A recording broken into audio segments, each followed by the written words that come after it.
Hello, ladies and gentlemen of YouTube. This is Travis Semulin Sours, and we are jumping into a best of one Strixhaven Draft on MTG Arena. I've had a couple of decks where I was trying to draft a particular deck, and it became apparent in Pack 2 that something else was open. I didn't switch, and I should have. Yeah, you guys can just see Stream Raiders now. That's fine, because we're not ready to talk about the picks yet. We're doing the intro. I totally did that on purpose. That was absolutely on purpose. I think what I need to do is be willing to switch back and forth a heck of a lot quicker. So I think we take the Manifestation Sage. If its color pair happens to be open, cool. If it's not, that's okay. I'm going to try to draft this incredibly open by just taking the best card out of every single pack and not really considering what goes best with my Manifestation Sage. Although, is it another Manifestation? See, this is the problem, right?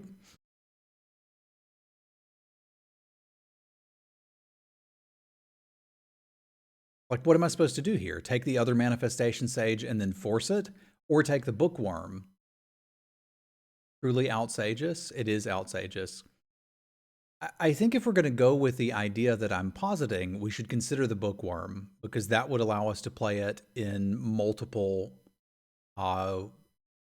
schools, right? Like the Bookworm could still go in Witherbloom. The problem is, like, the Manifestation Sage is absolutely absurd on turn 4. And if I have 2 of them, I'm far more likely to turn 4 it. Yeah, I don't even think this is that good in Witherbloom. I'm going to take the 2 Sages. If this is open, we'll go nuts. If it's not, I'll drop it like it's hot.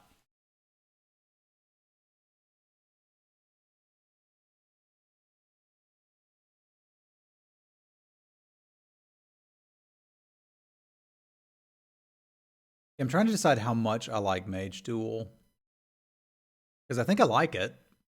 It's just, this is exactly the opposite of what I was saying I wanted to do. Resculpt could be playable here, realistically, right? But we would obviously want to wheel it. So if we're taking the Mage Duel over something like Expel, Plum, or Pigment Storm, it's because we want to try to play these. But I'm not opposed to that. I mean, Tendrils is nice. Summoning is nice. Burying Books is nice. I think I would play almost any amount of Burying Books that we could get, but I suspect the first Tendrils would be better if we're looking to turn 4 all this power and toughness. Yeah, I guess sometimes what you're trying to do is just open, and that's fine, because Decisive Denial is pretty dang good too. So is Subtraction. I've even been relatively happy with Biomathematician, especially in a deck where I've already got 2 of these going. But I think I'd rather have the Denial. All right, so Amplimancer is fine. We've got to start thinking about Curve now. And considering I have no turn 2 plays, I'd really rather have the Squirrel, but this guy's fine. We could also consider the Campus Guide. Just in case we see a black card we want to splash, or a red card we want to splash. I like the Squirrel a lot better. It performs better against Silver Quill. But this guy's fine. Yeah, I think we're just like brainlessly okay. We are now brainlessly drafting Quandrix. And like, here's a signal that we could be in blue-red and we don't care because this is just better.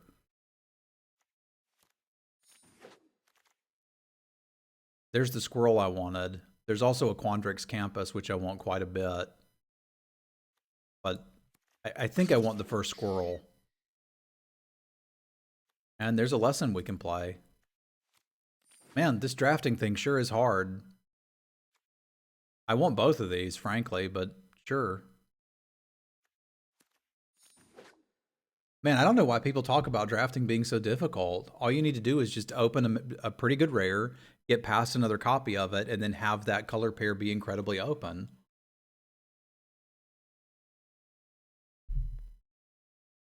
I don't even know what's so difficult. I do want it Techno Shaman, but I suspect as open as Quandrix appears to be that I can find one. I don't think I'm going to have trouble getting playables at this point, and I've already got a pretty good... I'm going to see more of these. I want to make sure I have one mana fixer. I don't have to explain this. My guess is that I'll see more biomathematicians, because I should be... with that coming back, I'm probably the only person that wants them.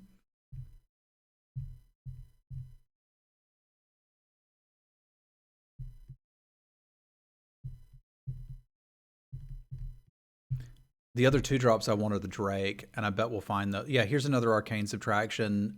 These are all cards I would play in Quandrix. I would probably play 2 of these, yeah. I think the second one's a for sure play if we get Serpentine Curve.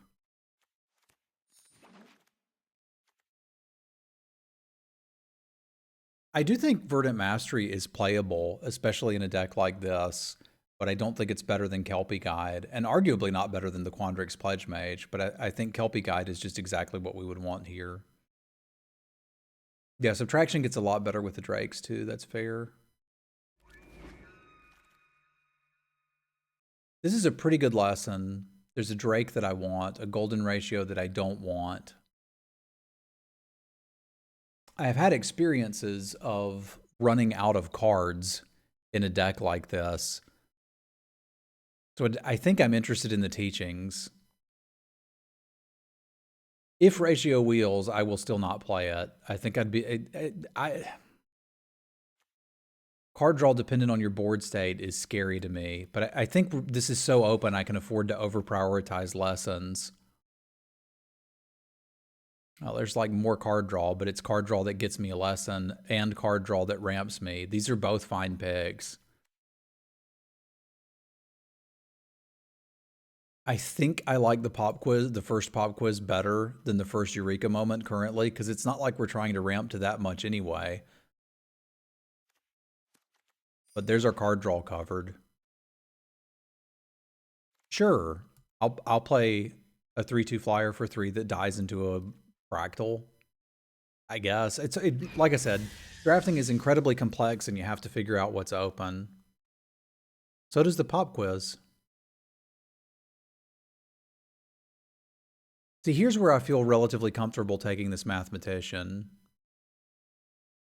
So this is open, and we could look to splash these things, right? Like, it's conceivable. But I don't think I need to.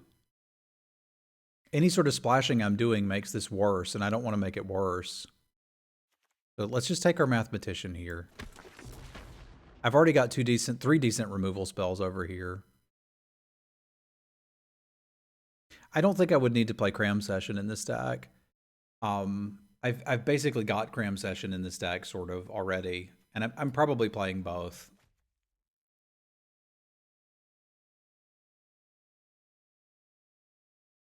I'm just waiting for a Serpentine Curve, and then I'll play both.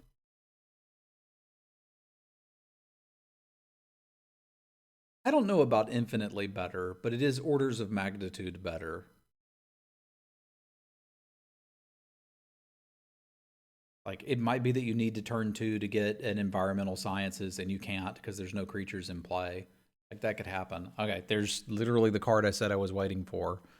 So let's take it and play the Arcane Subtraction and potentially the Reject. That's fair, Bistro. I'm working on hyperbolic language myself. That doesn't mean that you guys and gals need to. I'll play a counterspell. Hard to argue with that. Another Decisive Denial. Don't mind if I do.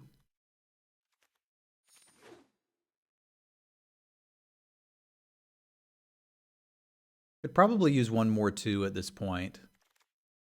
But if I have to, that can just be the Reject. Curate goes up once you're playing Serpentine Curve. So if I don't spend it, I search my library for 4 basic lands, put 1 tapped for the opponent, 2 of them tapped under your control, and the rest into your hand. I don't think I want that. I think I want the Curate now. Because if I get one more Serpentine Curve, we're going to go off.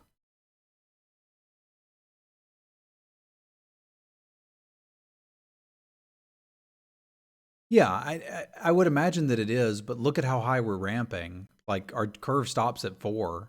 We're not actually looking to cast big stuff.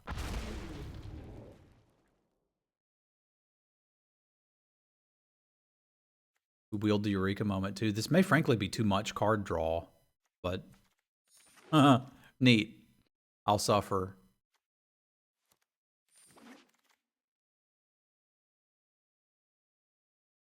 We could play that dude, I suppose. Symmetry Sage would be interesting if I had even more fractals than I do, but we've still got a whole nother pack here. It's crazy. So there's a Fractal Summoning that I like. There's a Leyline Invocation that I like. If either of those wheel, I think we'll be pretty happy. We could even consider playing the Runner or another Mathematician, but the Kelpie Guide is pretty happy here. We could splash Opus, and it's not bad, but it's incredibly expensive. Any splash that we're doing is messing up our Manifestation Sage, and I don't see a reason to do it. Like, this is good. Deck needs top end. It has it now. Kelpie Guide. We're good to go. Kelpie Guide, Fractal. Like another Fractal Summoning and we're basically done. Variant Books is quite good. This deck would be quite interested in playing Opt. I think it would also be quite interested in Boots. Because Boots on a giant Serpentine Curve is pretty good.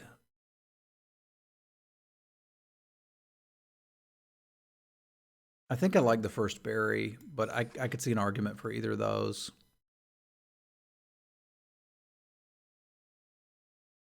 Professor Bear doesn't really fit with our strategy, but we could play it. Oh, I'd love a Master of Symmetry, but I mean, so would every green deck, right? It's just pretty good. We could also play the Witherbloom Pledge Mage. It's not incredibly exciting, but I am going to be playing a lot of spells, and it's a 5/5. I think if we got to play one of these cards, that's the one I'm most likely to play. How many Kelpie Guides is too many? I'm kind of interested in finding out.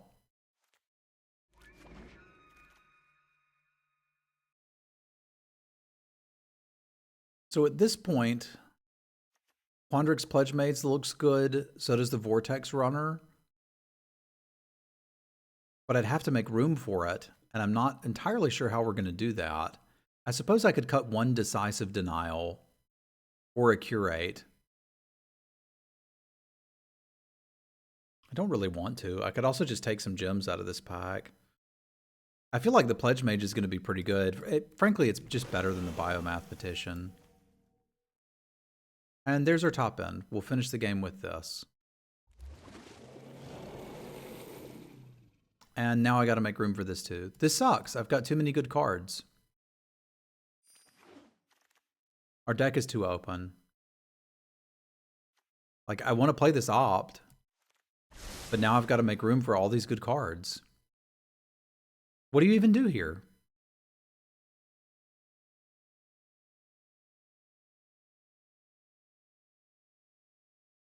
I can probably play 16 lands. Our curve stops at 5. I'm pretty happy with that. It's not like we're looking to go crazy ramp, and these are sort of mana creatures, but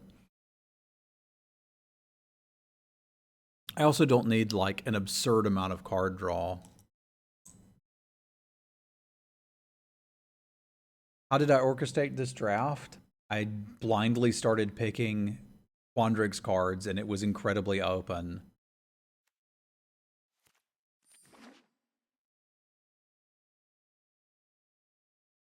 Like, this wasn't even a draft. Well, I said we were going to get a 7-0 for YouTube. So naturally, like, after a pair of 1-3s, I sit down, click record. I guess that means I just need to record all of my drafts for YouTube.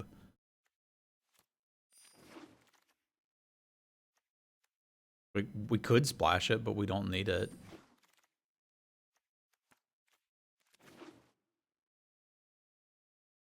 I can definitely go 16 lands now. I think I may cut the counter spell. Actually, maybe I cut one of the decisive denials if that's what I'm thinking.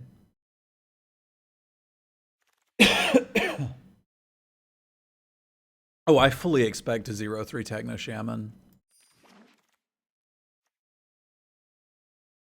I don't think I want that.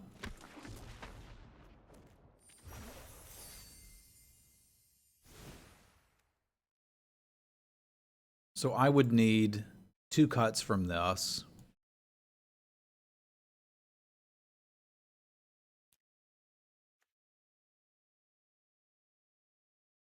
I've got 3 lessons that I want to get. How am I getting them? 1, 2, 3, 4.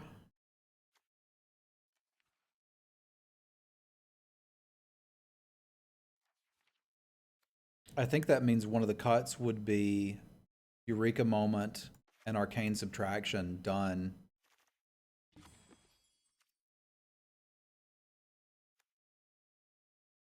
Why would you not just do that?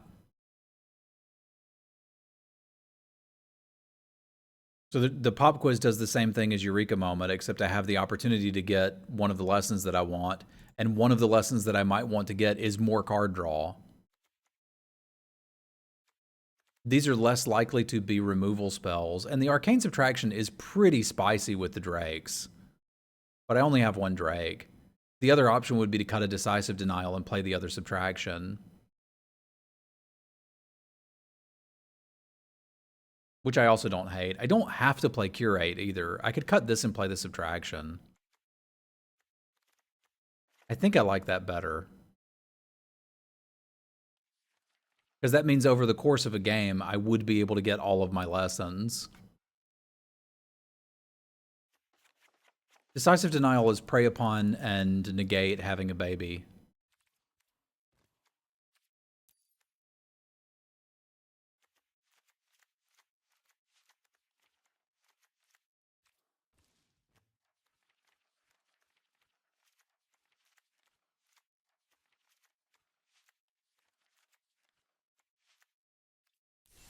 All right, well, if this isn't a Quandrix deck, I don't know what is. So let's go Quandrix. Easy, just draft like that and go 0-3.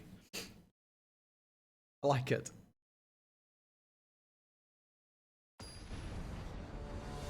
I guess it's not quite negate.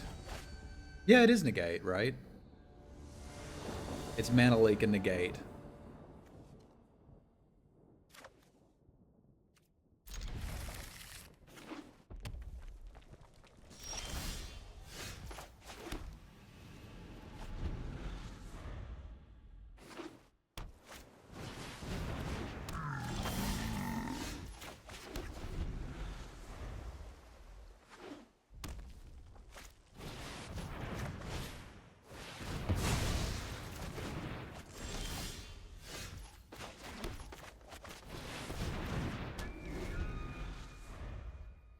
Manifestation stage seems underwhelming.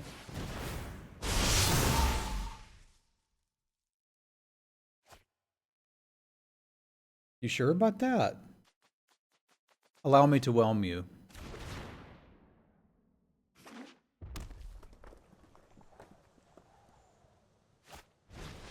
It would have been better if they hadn't killed that, because now I'm stuck with a measly 4 mana for 6 power and toughness.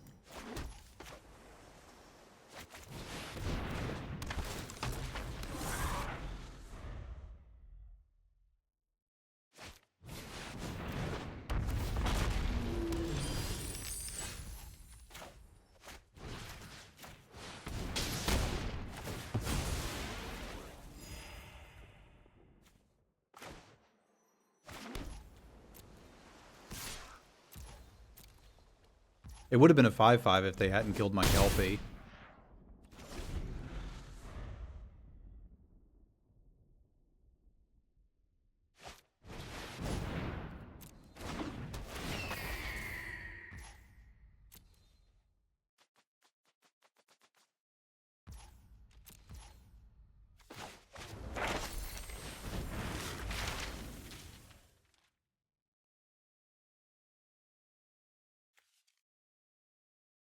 Let's draw some cards.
I can counter...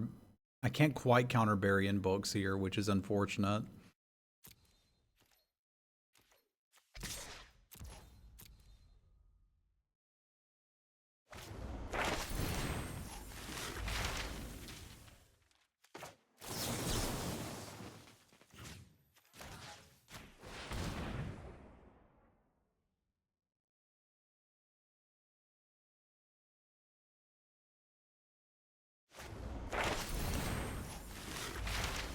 Sure.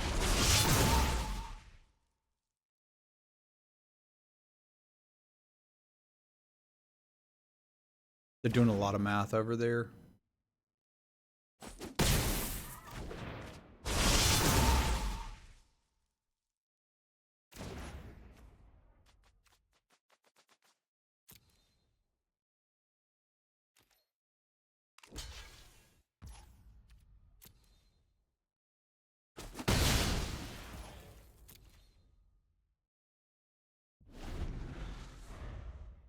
Math is for blockers, fair enough. So it would make sense that they're doing a lot of math.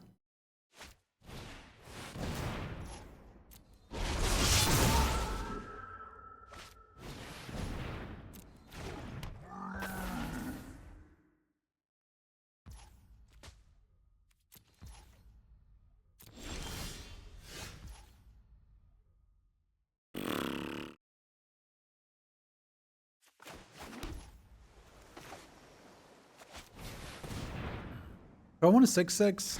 It seems pretty good.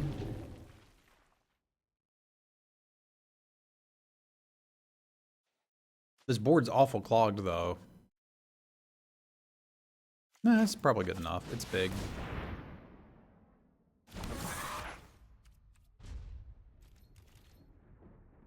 I can start tapping their crap down in a little bit.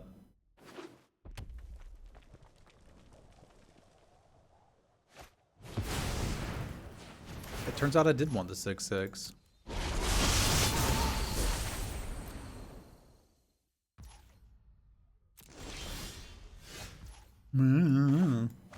Just cast it now. Look how good they're possibly do a problem.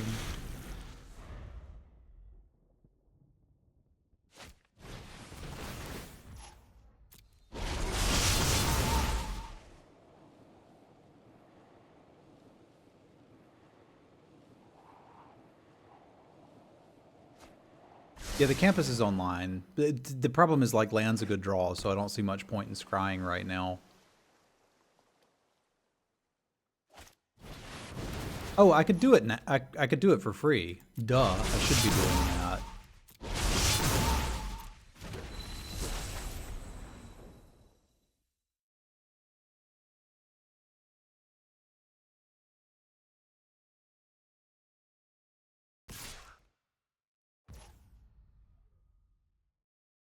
Okay.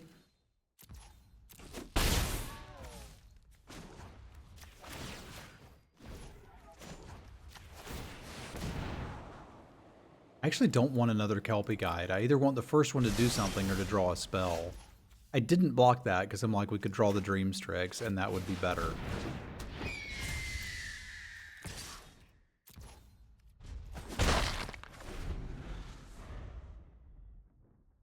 Because that trades for it and draws me a big arsed fractal. A little annoying.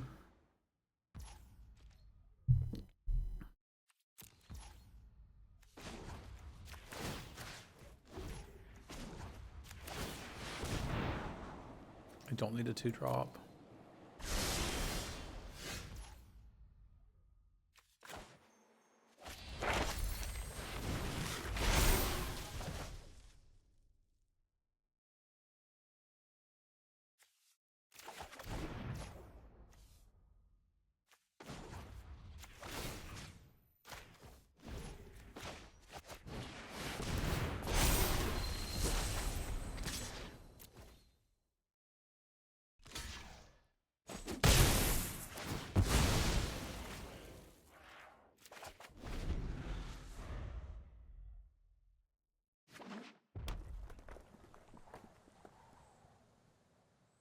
It is a frustrating rare.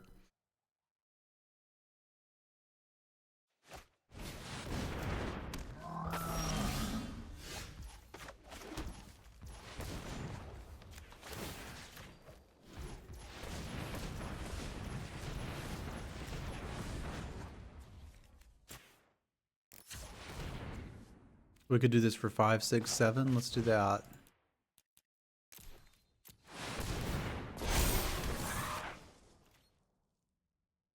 I think this is still my only attack, though. This board is incredibly clogged. Wormhole Serpent fixes it.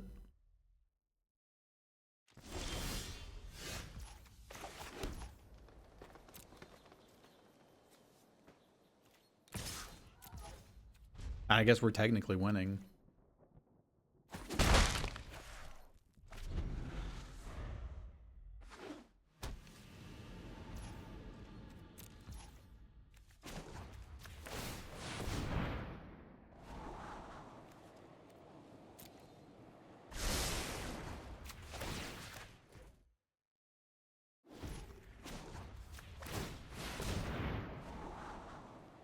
Subtraction draws me another fractal, which is something.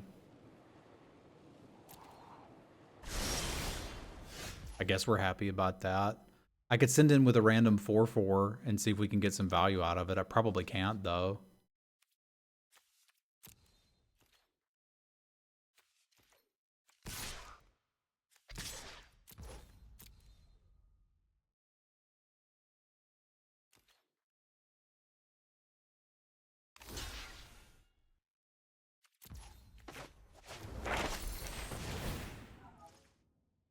Like, I imagine they're just going to bury it in books, but whatever.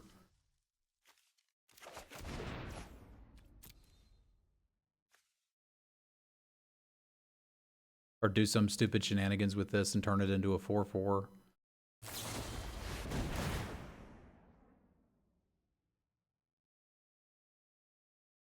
They're probably better off to target the Drake.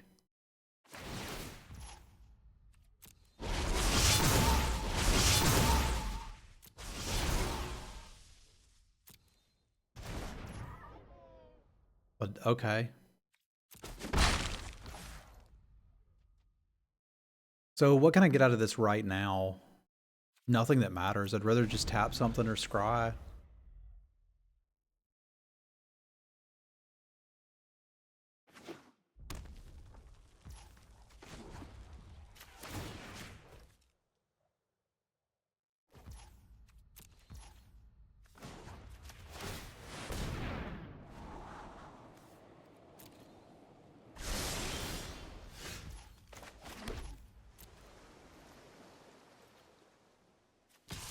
No, you don't need to go in. We can consider the big hitters next turn. We didn't get boots.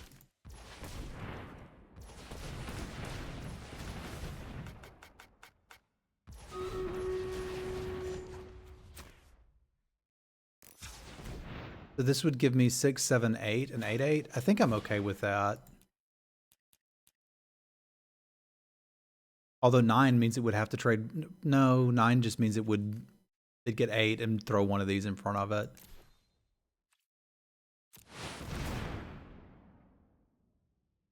But I might be able to tap, and get a lethal swing in. Because we got some big stuff. Again, Wormhole Serpent would be nice.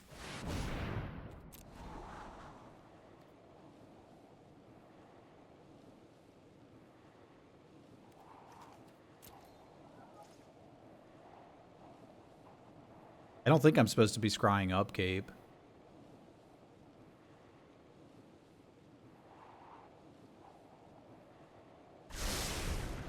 They liked whatever they got.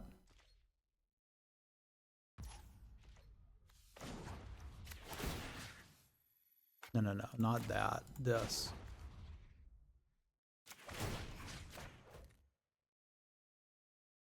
CBL looks like it's working to me. You may need a refresh.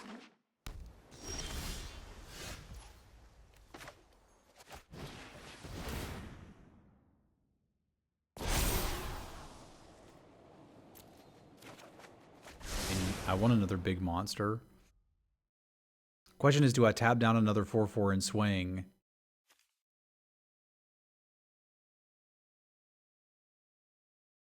Because what happens if we swing team here? I would probably leave back the 1/1 and these. So I'd have 6, 7, 8. These guys going in and this going in, and this would be a 9/9. I think even if they blow me out with a spell, this is kind of still okay.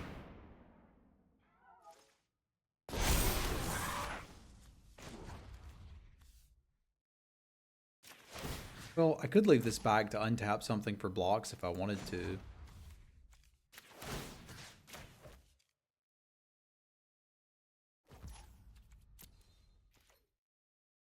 But I don't think I need to.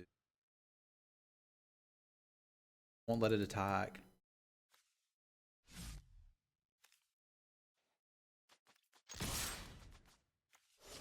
I'm going to have to undo the attacks on the things I don't want to attack with. That's funny.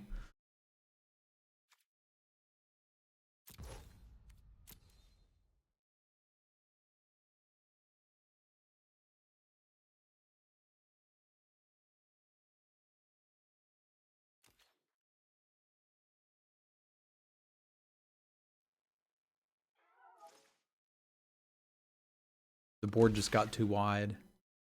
I think the Jace puppet is blocking it.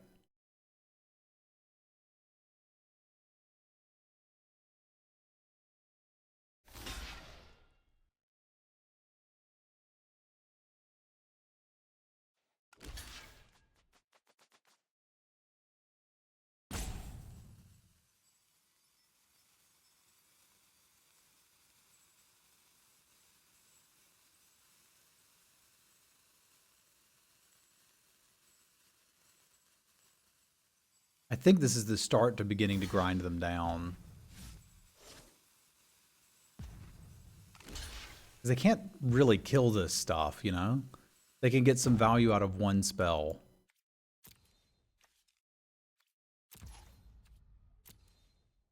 And they've got something because they kept something top.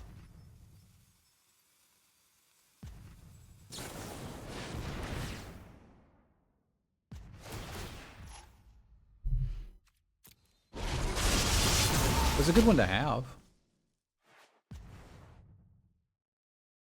If they can chain that into something else, the game may go on a little longer.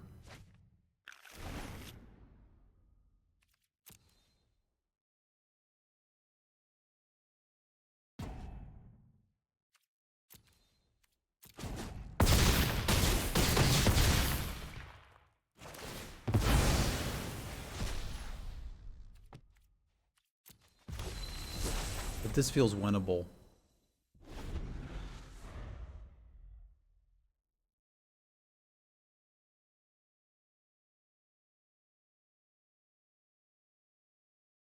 Yeah, cackle for x equals 3 nearly always wins the game.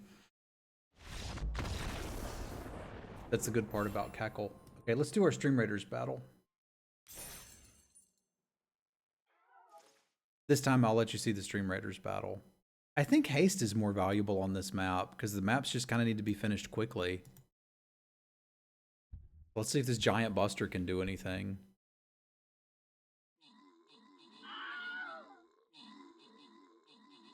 Maybe it could have been better used somewhere else because those rogues only want one thing and it's disgusting.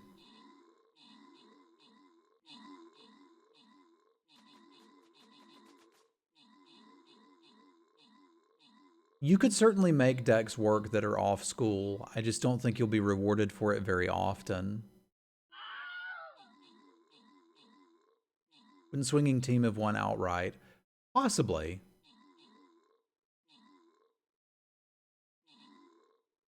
I tend to default to playing relatively cautiously, and sometimes that'll make me lose a game now and then, but it generally makes me win more than I lose, I think. But that's something I didn't consider enough. Rocky with the kills, Mike with the assists, rewards for Cosmere, Cyril, Simwife, my favorite person, and Pure Ambrosia. Let us continue our battle. We're about to rob the bank. I like it. What do these banks do? Goblin outlaws will seek to heist any bank on the map. Okay, that's pretty cool. It's pretty cool. This is one where we could actually use some tanky dudes. I'll be tanky. It's a big map, too.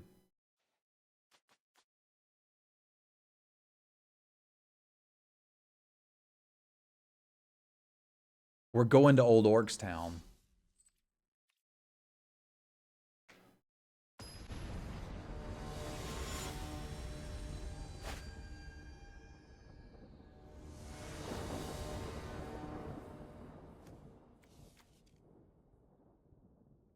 This is not lovely, but if we can draw our lines, we can get to places.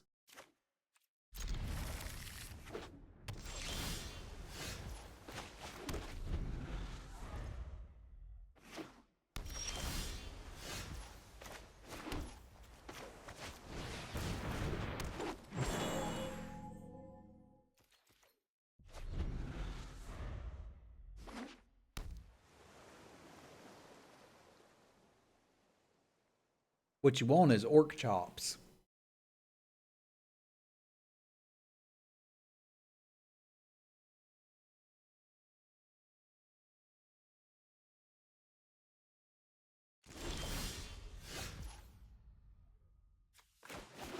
I think I'm happiest with the Kelpie, but let's see what they're doing here. There's some possibility I would denial a berry in books.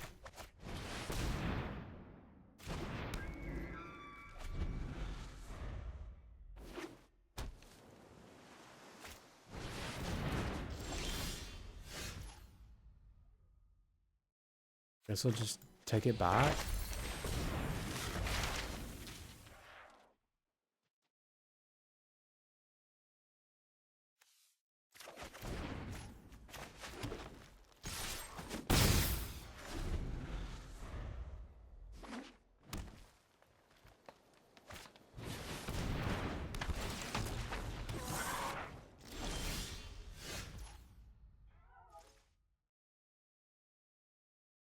Man, I'd really like to leave up denial this turn, but I kind of can't, and I don't really want to fight that.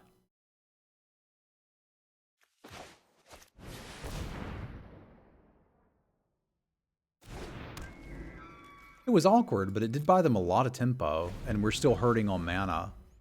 So, like, if they're going to be able to get back into this, or get into this game, this is kind of how it would start.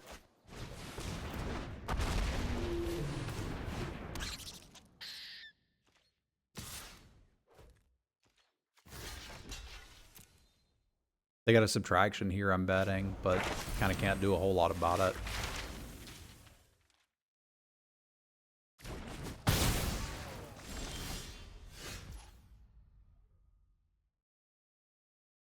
All right, so ideally we would cast Strix and be able to fight something down, because this is going to need to go. So if I do this, untap,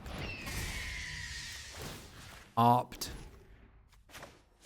I can Mage Duel off of the Kelpie Guide. Yeah, we're probably going to want that, but I feel like we just need lands.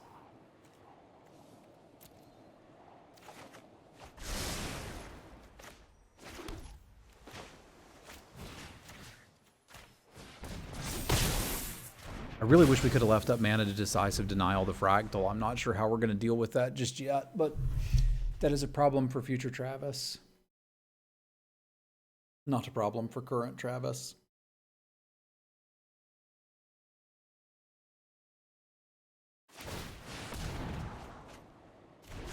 I guess that's how we're going to deal with it. We're going to counter it next turn.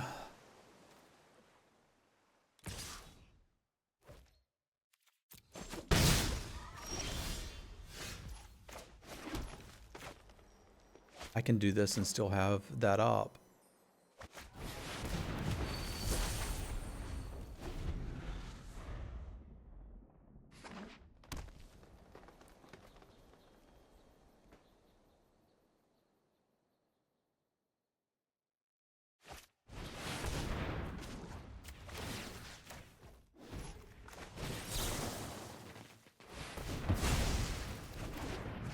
No fractal for you.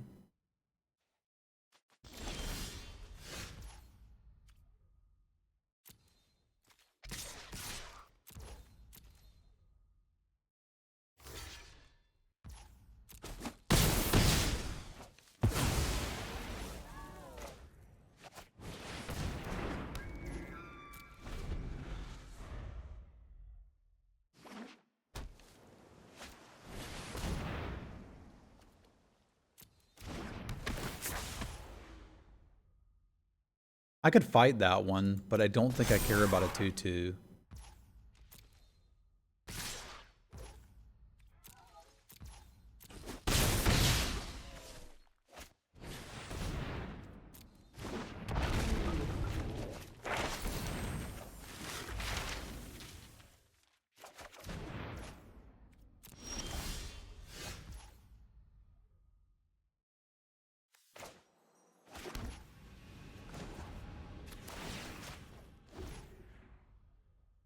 So we can make one big fractal. I can't tap anything down, so I may as well just use this here.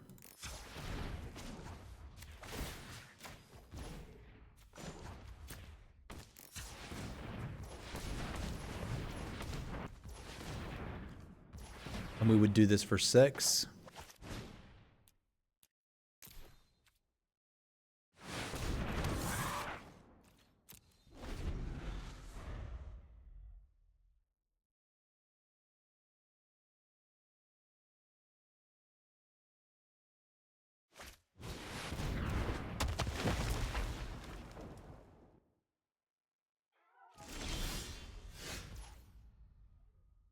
That's not the best this is going to be, huh? Me.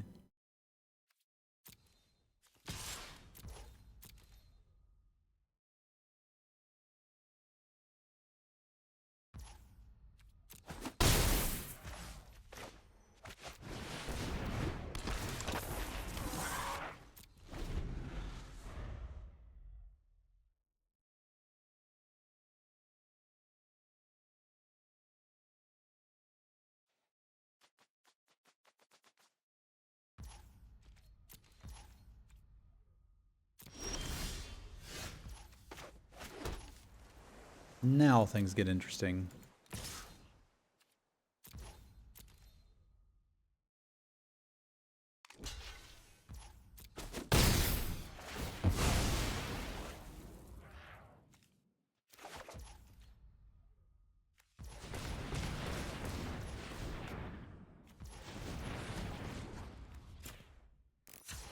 And do all this and still have our counter spell up because I'm happy with the 6/6.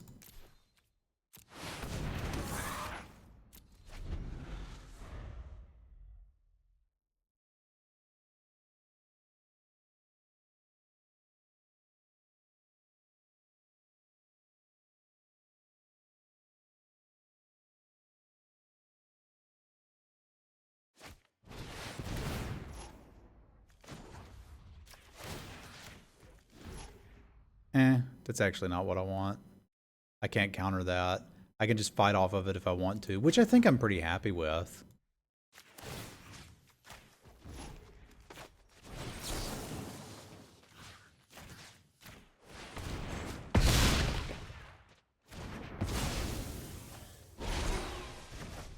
Because their Death Toucher isn't blocking anything that matters.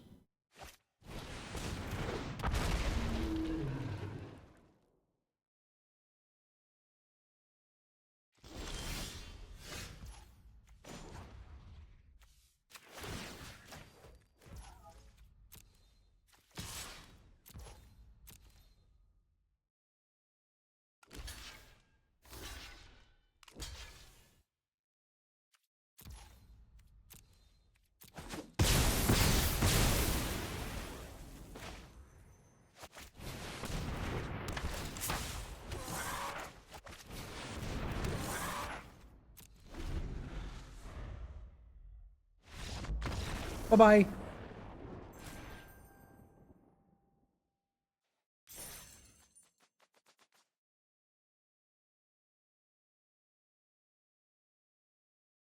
I liked that turn.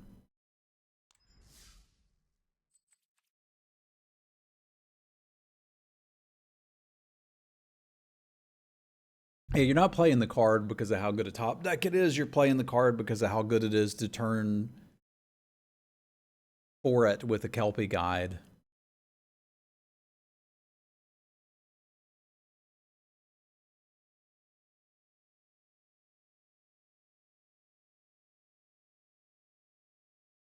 But it still does something later. It's about the same as a Biomathematician when you draw it later, and the fact that it can be about the same thing doesn't really matter, because at that point you should have so much mana it doesn't matter. Look at me playing Opt, Dave. You've got to be happy with that.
That can be balanced later.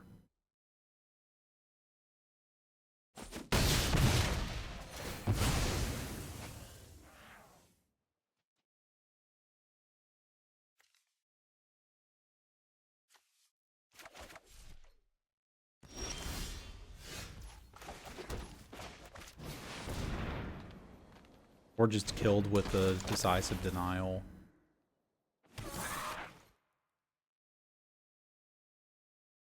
It was a little better than Biomathematician here.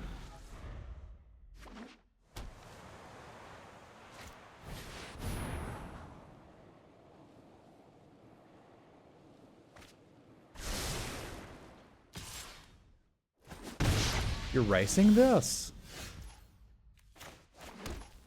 Okay, let's race.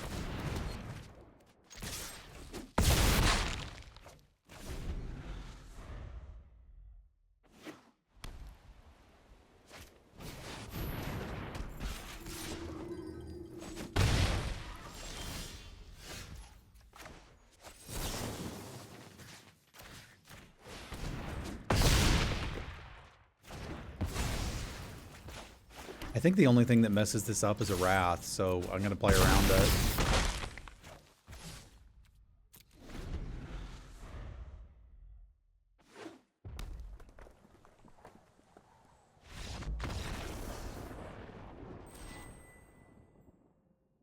There's a couple of Wraths in red-white.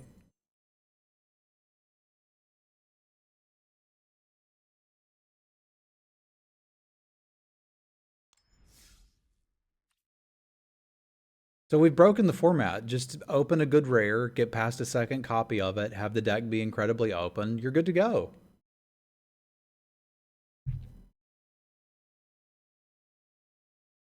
Grow food and dirt. Save time. Eat dirt.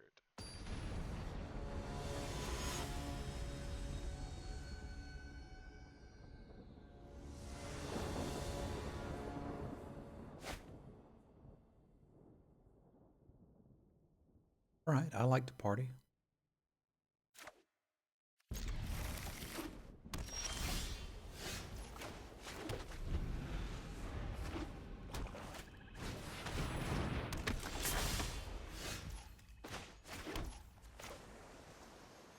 This could be interesting.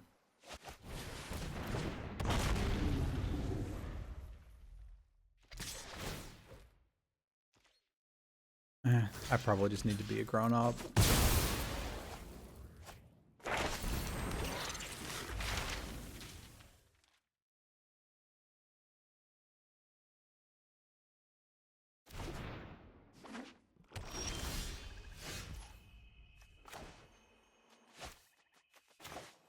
Be a grown-up.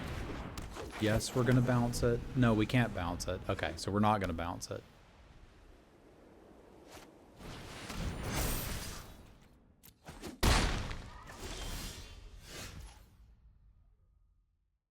Arcane Subtraction is still fine to just, like, not take the damage. And get a 4/4 that can block it.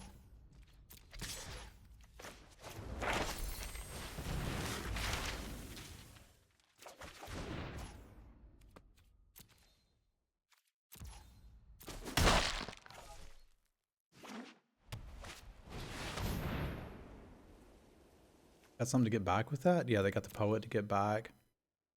That's a shame. I'd like to not deal with that. Mage Duel seems fun. That's going to come in handy.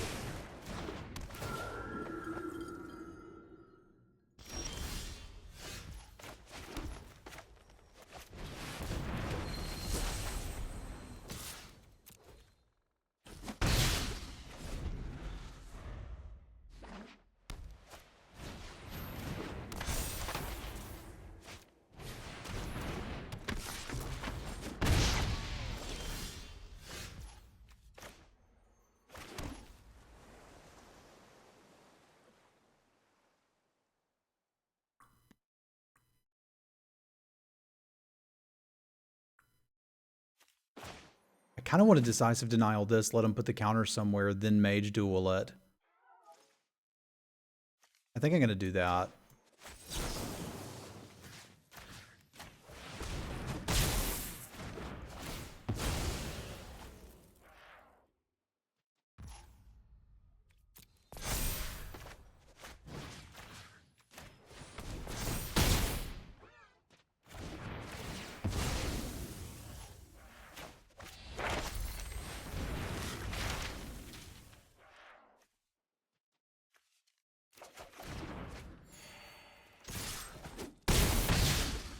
Look at me. I am the aggro deck now.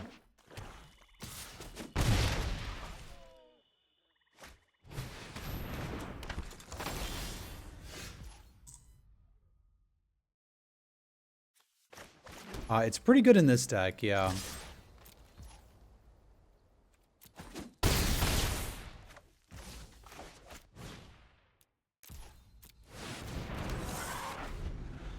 What's up, Mel? And Chris?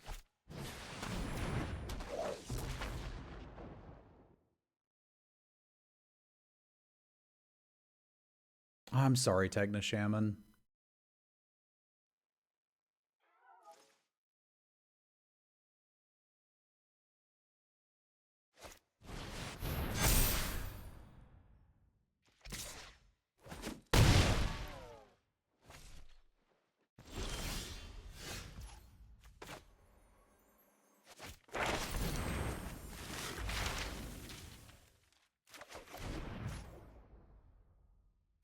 Let's make sure we don't die.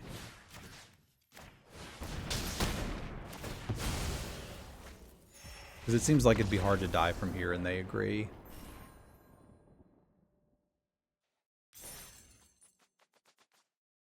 It's a good cat. You have to respect that being a hunter yourself, right?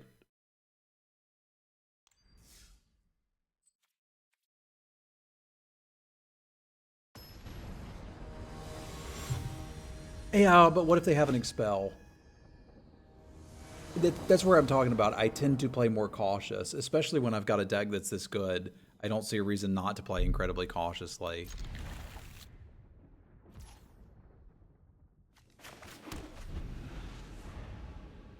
But what if the best offense is a good defense?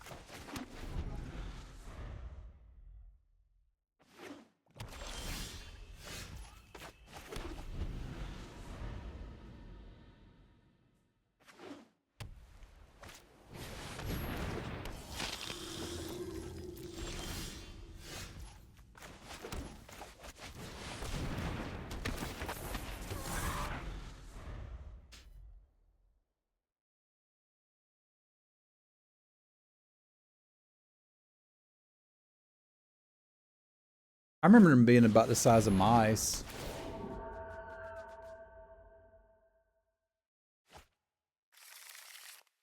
Literally.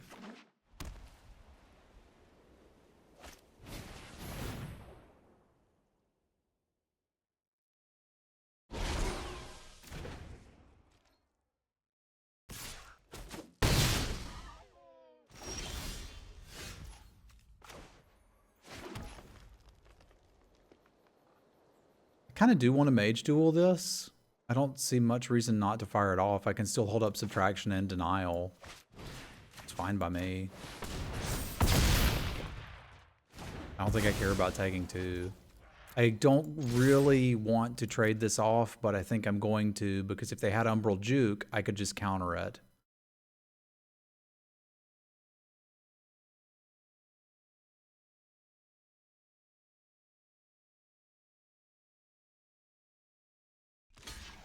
So this line looks like they might have Umbral Juke or some sort of removal spell. Okay.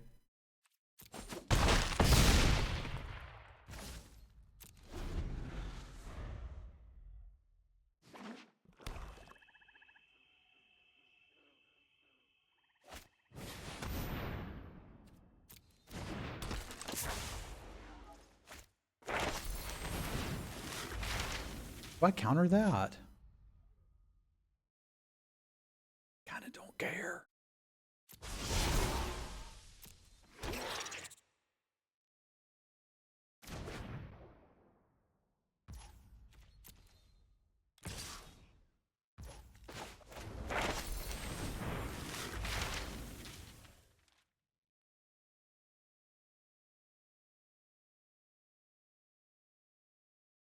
I got so much good stuff we can be doing.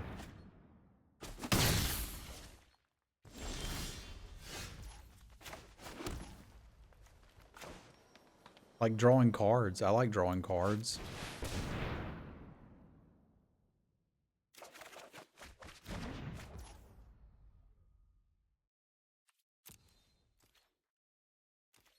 Probably have to hold this turn though, which is not exciting.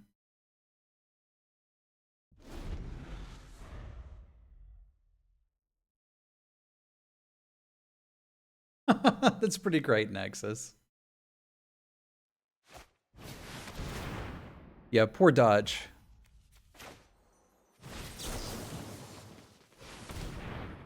He was not a predator. I don't know if I've told that story in a long time. But way back in the day, I had a problem. There was no door to the bathroom. There was a frosted window. You've probably seen them before. One of them frosted windows.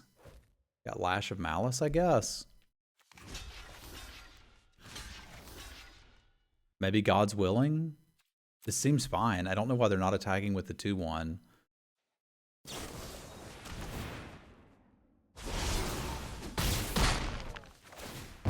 There you go. You've cleared the board.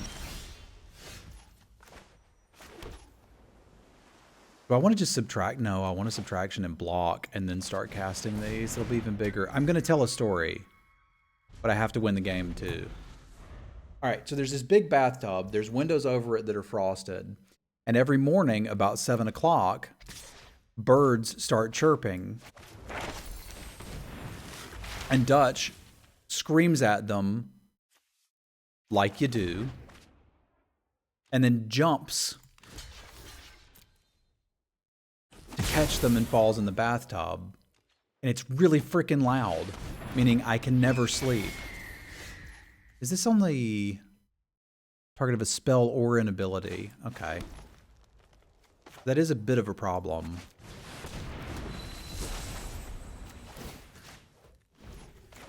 So obviously the first solution I thought of is we just fill up the bathtub. That'll stop it.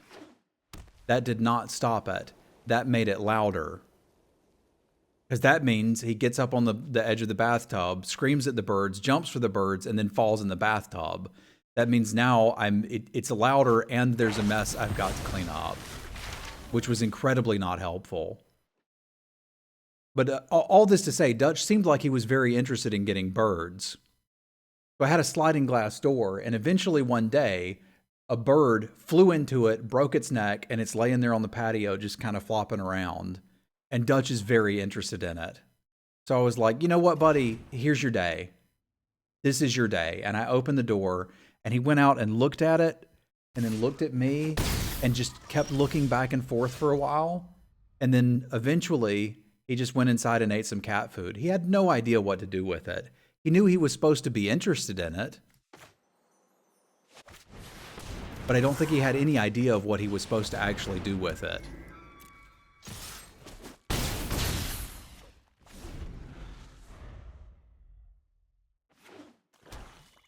So Dutch was not a predator. Well, if he was, his natural prey was cheeseburgers. There was that one too. It was actually a crane fly, which looks like a big mosquito, that got into the apartment. And it was just buzzing in the corner. And Dutch waited and waited and waited. And after days of it buzzing in the corner, it started getting lower and lower and lower. And at a certain point, he just looks up at it and opens his mouth, and it fell right in. Are they just dead if I tap that, right? Like, I don't really need to flex. What could they even have? I guess they could have the hexproof spell.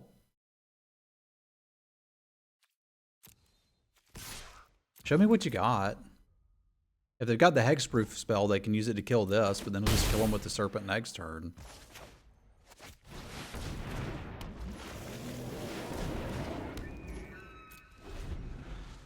I guess they could be sandbagging a Wrath and really get me.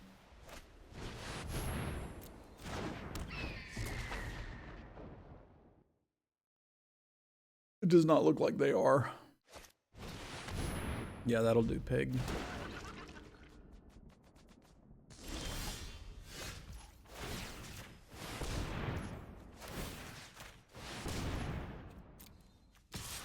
Ayah!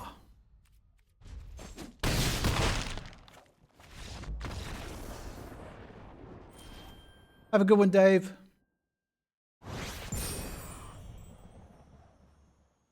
Ooh, Diamond 4. We're ranking up, boys and girls.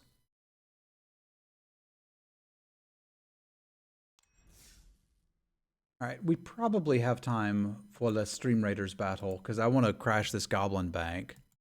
Let's do it. Let's be hasty and smash this bank. I haven't seen this map yet.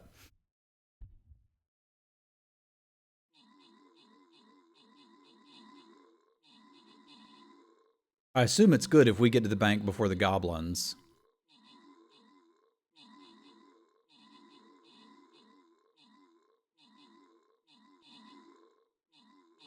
Because I want to rob the bank.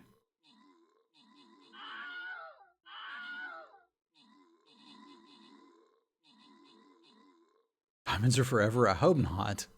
Every time I've done it, well, the last 2 YouTube drafts have gone incredibly well. So I think the answer is just to record every draft I do for YouTube. And then win the video game. Seems easy. Are these slime buffalo? Can't quite click on it. Slime buffalo. Yep, that is a slime buffalo. I'd like to say it's because of being more focused, but this draft was just... I wasn't drafting. I was just picking the best out of 8 good Quandrix cards in the draft. I guess it's by being able to identify what the good cards are in a college, if you want to call it that, but it was just incredibly open. Boom with the kills, Simwife with the assists, rewards for Urberk, Cyril, Raven Knife, and Yak. Like, I feel like every once in a while, Arena's just like, here, you get a win. It's like, okay, cool. We got the win. Oop.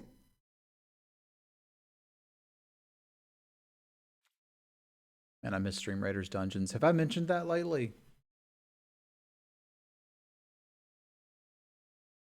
I hope you enjoy it, Nexus.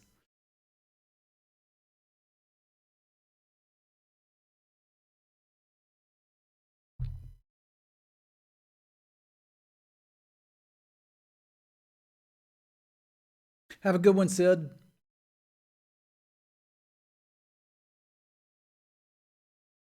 I think the rest of the world calls it university. It's just us that's weird.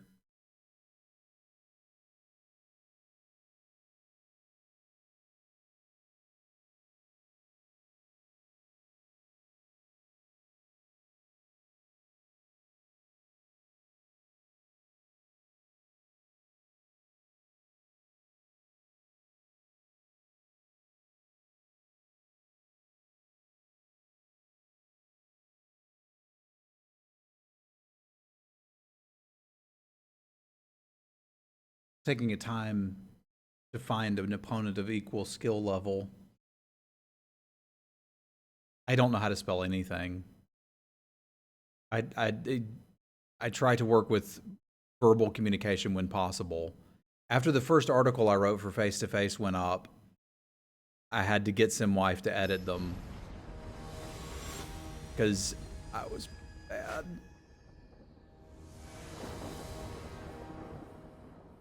It was pretty bad. I had spelled everything incredibly poorly. This is not the opener you want to see, but I believe in the power of top decking our rare.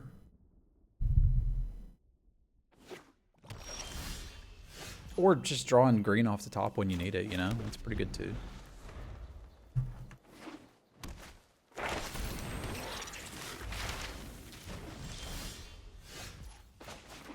This might feel incredibly good.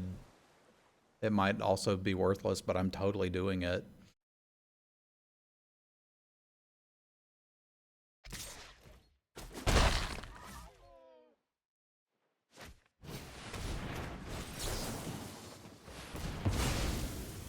Hope you were missing land drops. Dang it.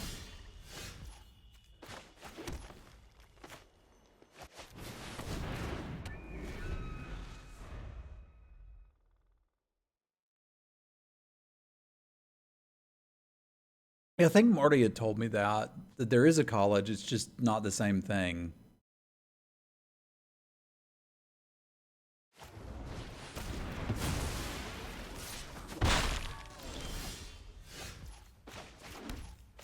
Man, if you didn't like that one, you're really going to hate this one.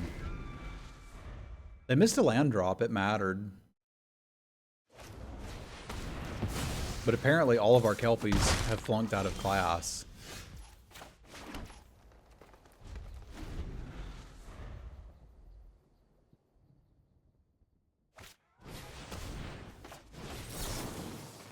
No, it's a good card.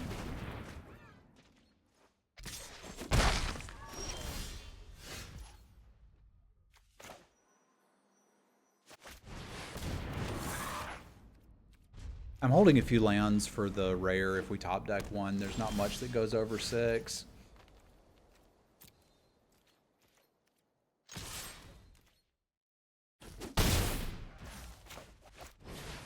But the value of being able to start scrying is too great. Oh, thanks.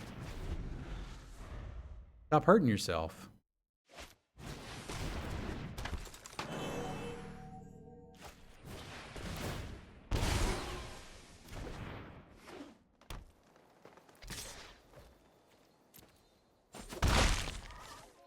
We're not scrying here, but we can start scrying afterwards. Oh, wow. That was a good turn.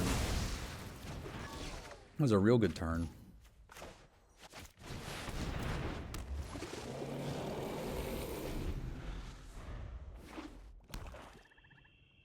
No more removal for you. Stop!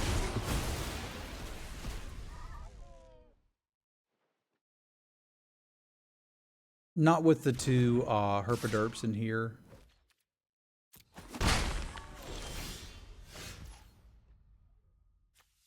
I think we jam one here, though, so we can subtract and scry. I've got 2 of the Quandrix 4-drop rares, so may as well get something off of it.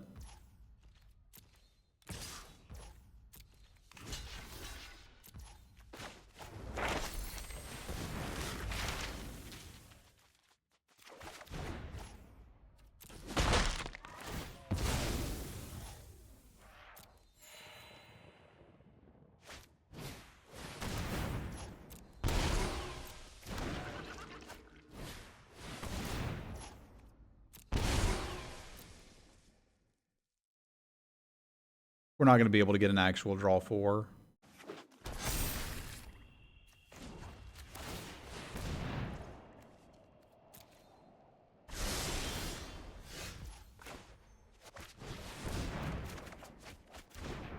We may just be dead.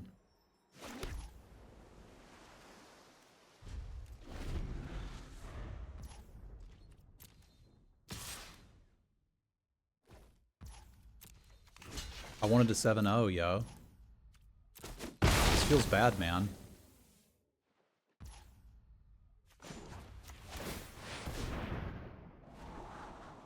Mage Duel, can't draw that.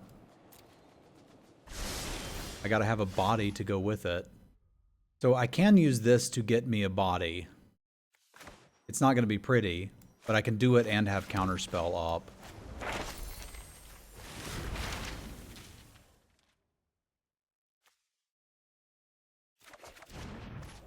And I need something, or we're just dead.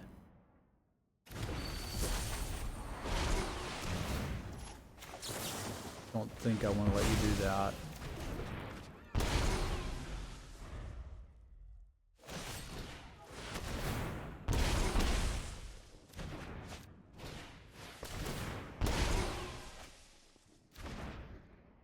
They got a pretty good deck over there.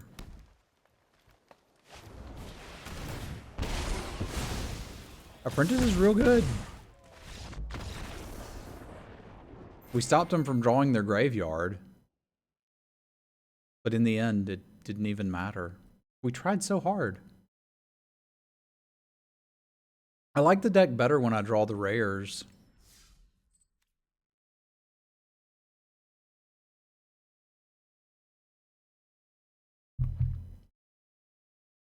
Let's try doing that.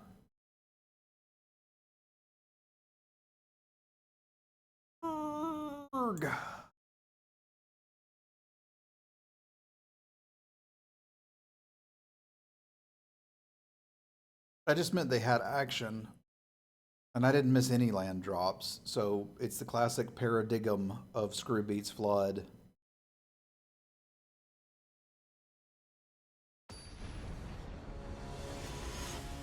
We took a gamble countering the land spell, and like looking back, if I had a time machine, I'd be like, yo dog, don't do that.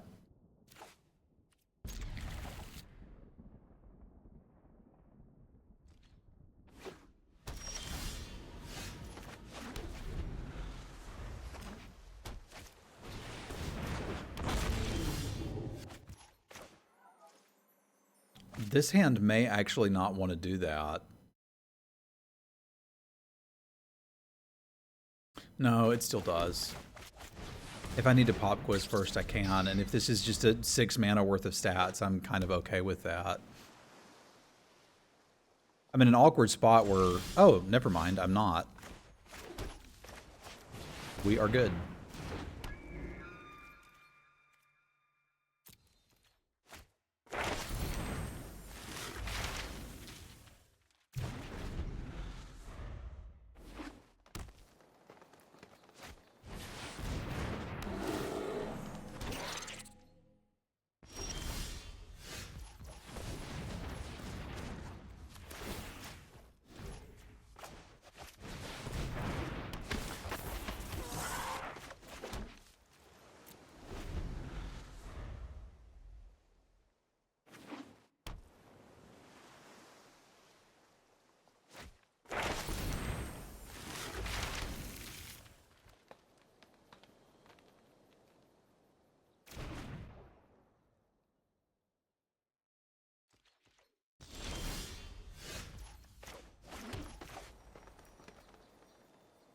What happens if I attack with the 5/5? Probably good things with Arcane Subtraction.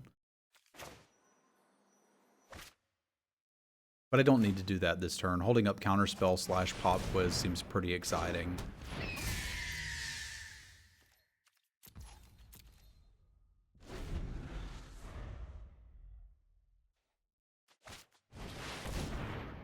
Don't think I care about a 4/4 right now.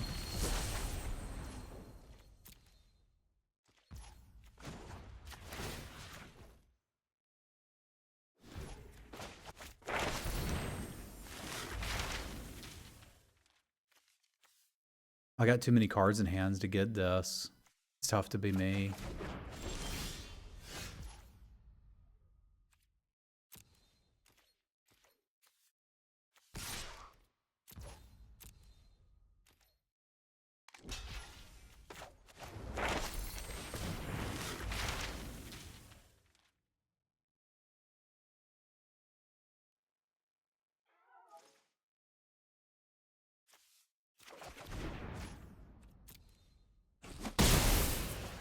so much stuff we can keep up. It seems great.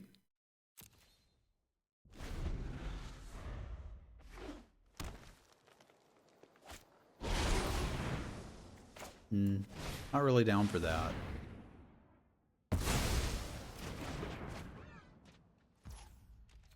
$26.26 seems pretty good.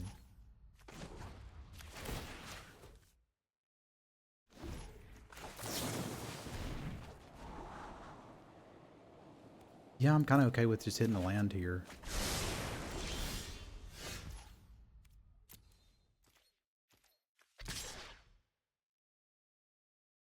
Yeah, we could go for the subtraction play if they block poorly.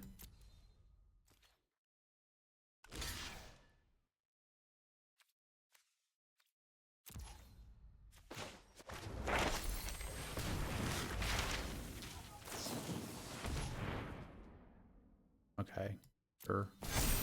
We got 2 for 2.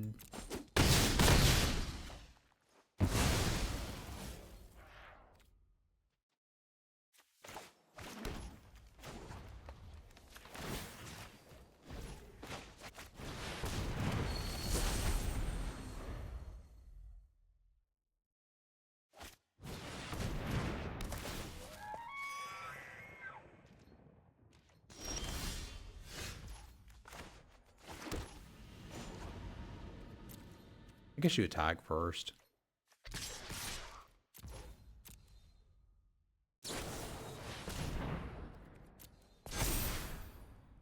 That was a big play.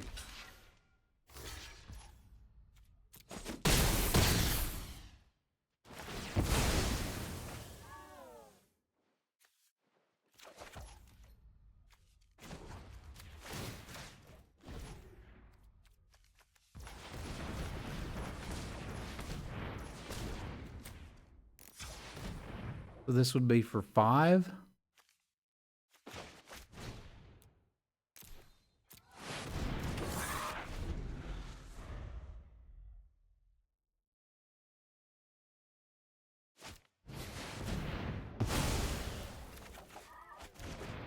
Next one's bigger.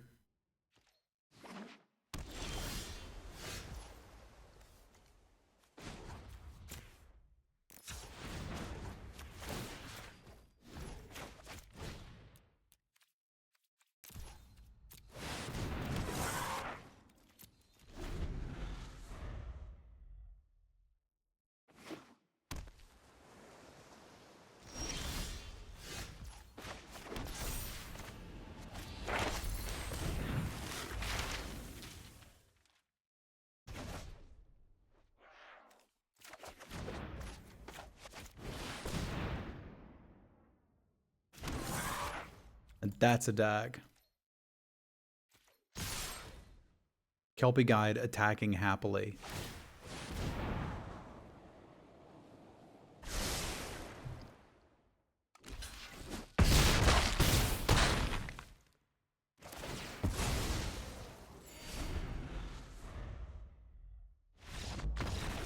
Kaboom. That's how it's supposed to work out.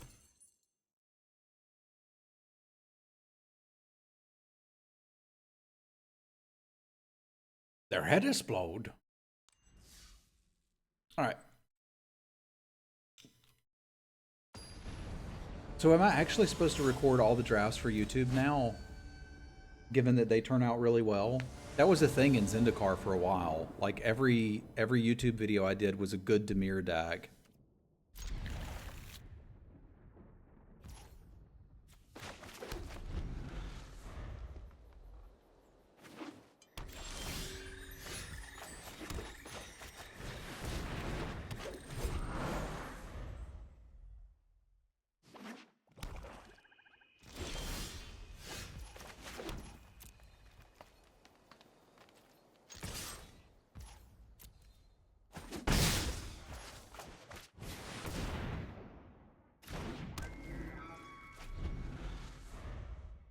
What the heck is a Kelpie?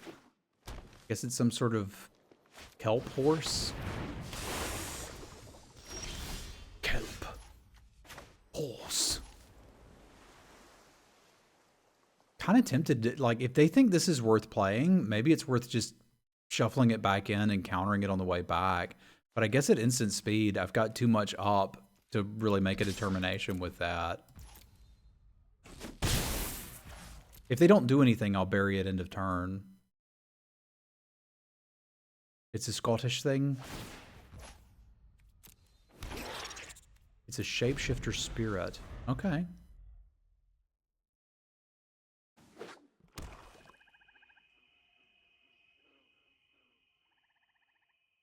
Oh, Barry can't hit non-creature permanents. Fair. So I guess that's not what we're doing. It can hit that.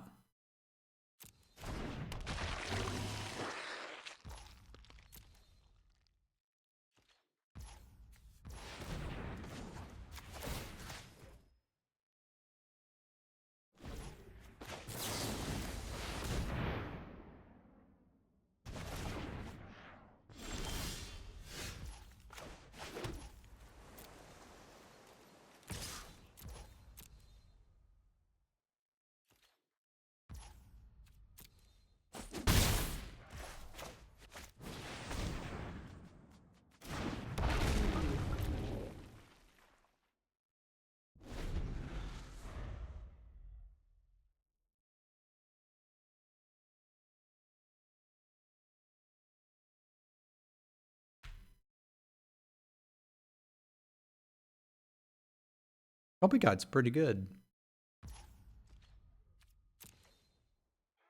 It ramps you. It can be defensive.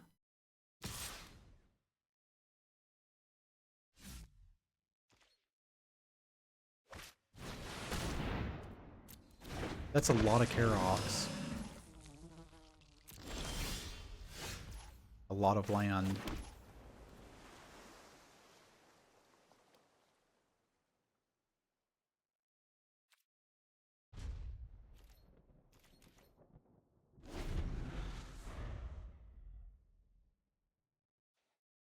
It's kind of like a horse, and it can shapeshift into a human-like figure. Okay.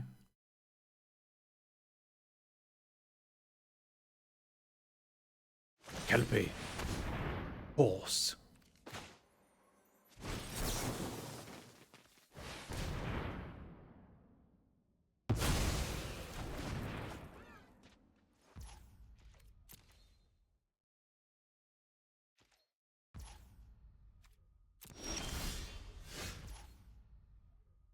They just keep giving me more and more reasons to chillax. So we're gonna take them.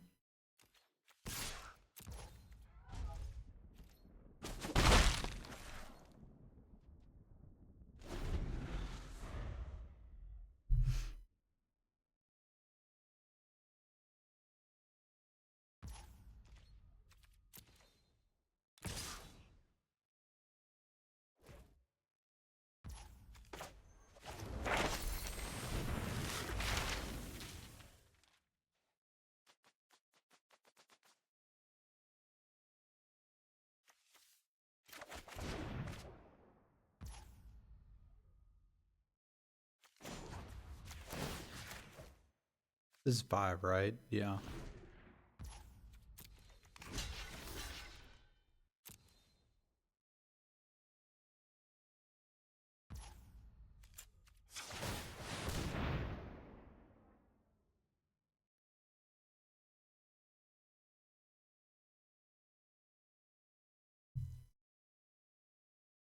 I could, but I'd rather keep the Drake alive.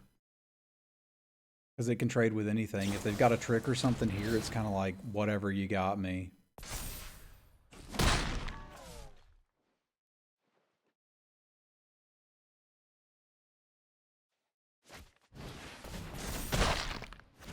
They had enough of my Kelpie Guide. I can't say that I blame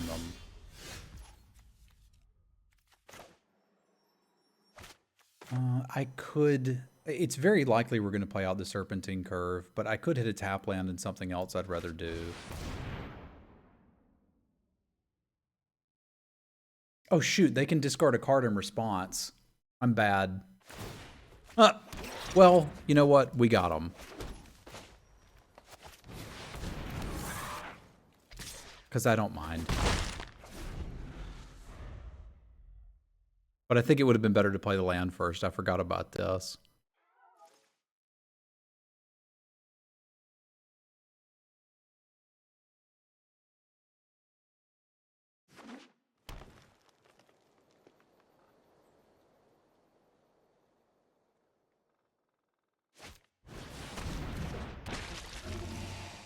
They may be trying to go for a mill win here, which would be a challenge for me to beat.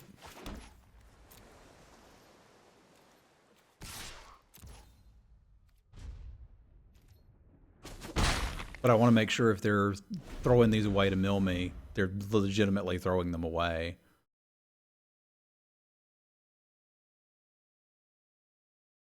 That was pretty boneheaded to miss.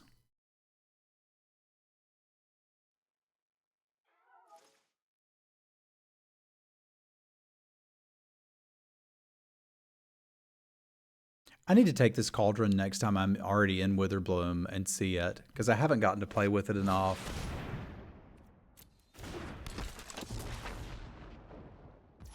Ain't no party like a Karok party. Hey.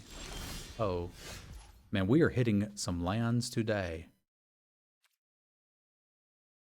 Why no attack with Amplimancer? Because they could double block it, kill it, and then mill me for 6. I don't want them to do that.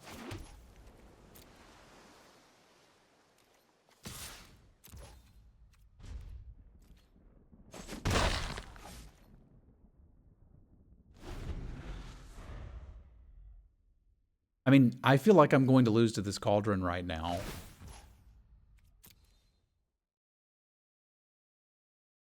An extra 2 cards would have been nice. Because those 2 lands we just drew would have gotten to whatever was under them. That was a mistake I didn't see. But I haven't seen this card very often. Good grief! They're just casually milling that? That's insane!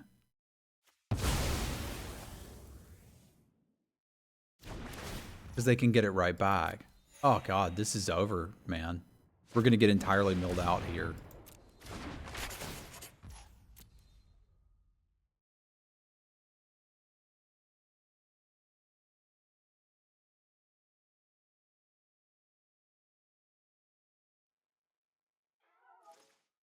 It's not RNG, I made a punt.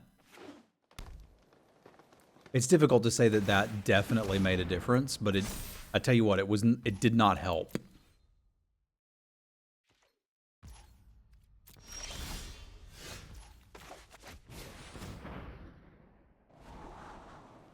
I don't need you right now. I need this land. That does mean that with another land, we could double pump the Amplimancer. So, like, the only real chance I think we have continuing is that I top deck a Wormhole Serpent with a lot of mana and can kill him out of nowhere.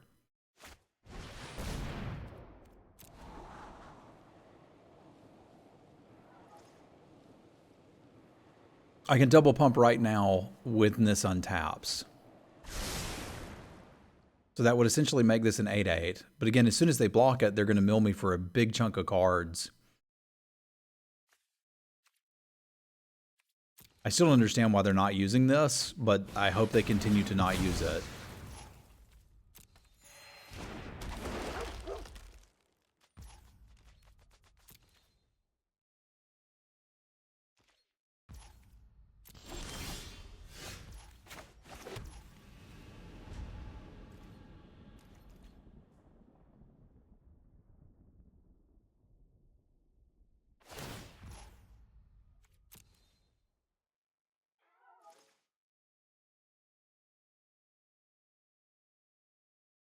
This is not a great matchup for us.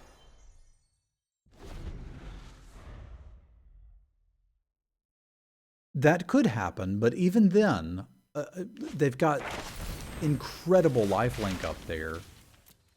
Yeah, we can set an upkeep, stop, and scry. The problem is if I scry top, they may very well have a way to mill whatever I scry to the top.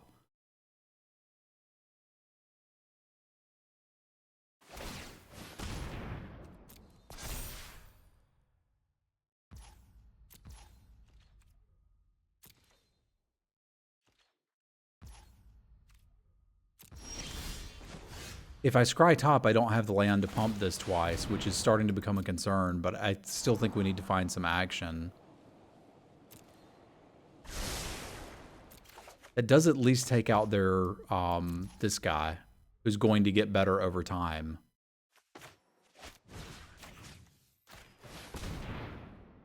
It leaves me kind of weak on the blocking front next turn. Oh god, I didn't even see that. It's not going to work. Yeah, he can grow at instant speed.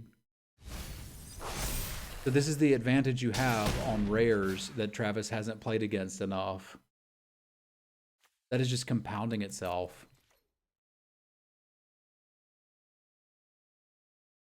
Mage Duel would have worked. That doesn't. I still feel like we're incredibly dead and were as soon as I made that earlier mistake. But like, this is just gone from bad to worse. Please just put me out of my misery. I don't want to play anymore.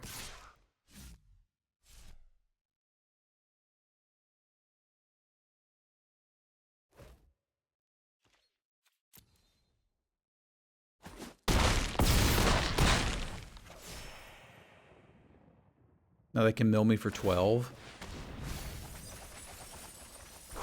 Like, this is awful. I want to go home. Ah!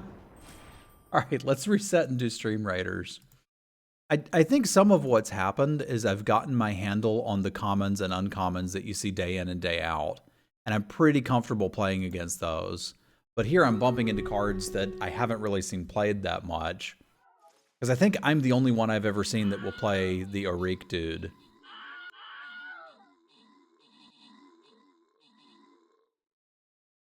So I completely forgot that he could do that, and I completely forgot that they could discard a card.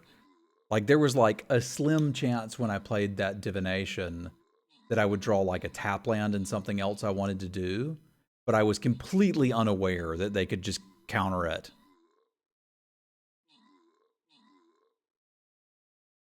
And then using the removal spell, I was completely unaware that that guy could tap at the time.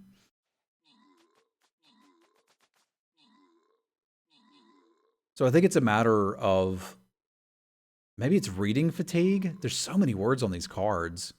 Like, I needed to read both of those cards again, and I didn't.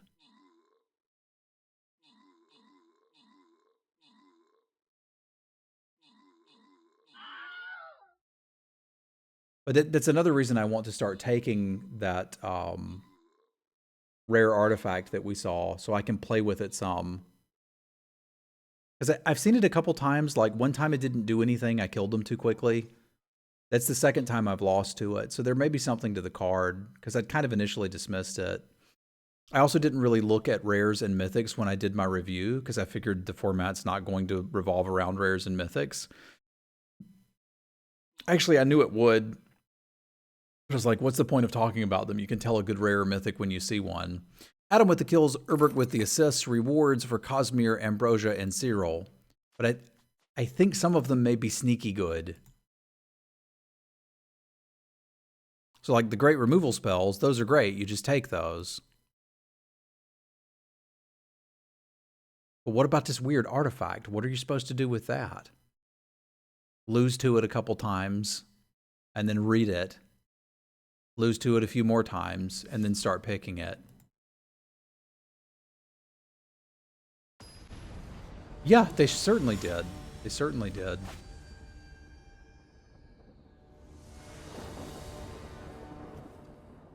It's somewhat of a gamble.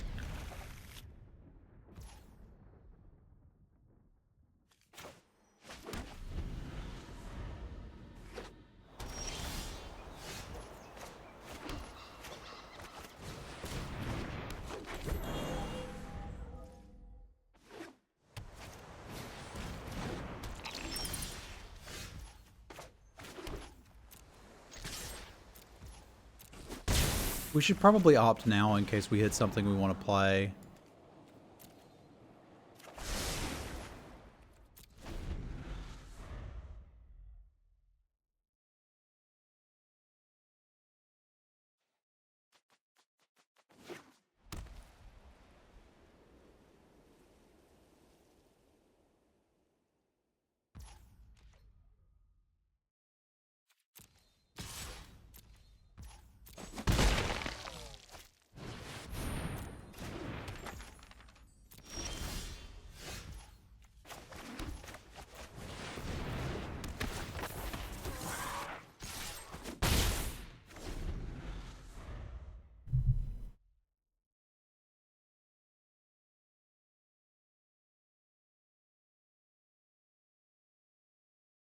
4 mana 6/6 still seems pretty good to me.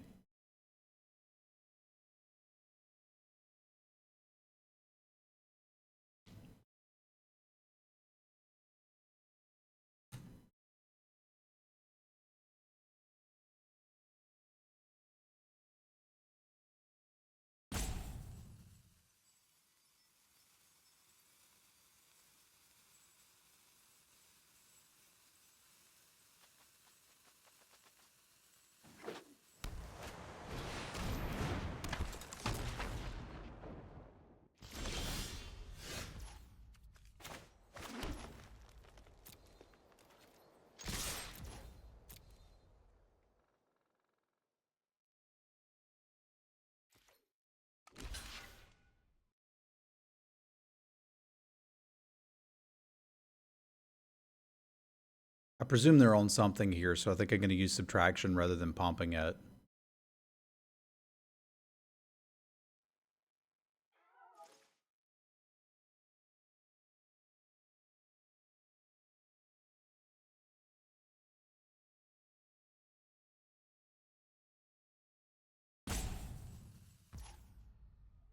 I could also just let it trade and be pretty happy with that. What could they be on? +2/+2? Sure. The more I think about it, the less worried about it I am. They could flunk me in response. Okay.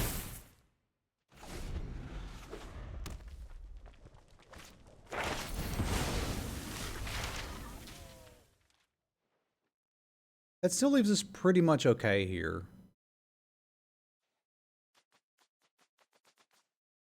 I think I am still the beatdown.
Not sure if I want teachings or elemental summoning. Presumably I would want teachings because that'll take me deeper. Because I can play tendrils and the teachings next turn if I need to. It's not quite the order I wanted to play them in, but I do need that killed.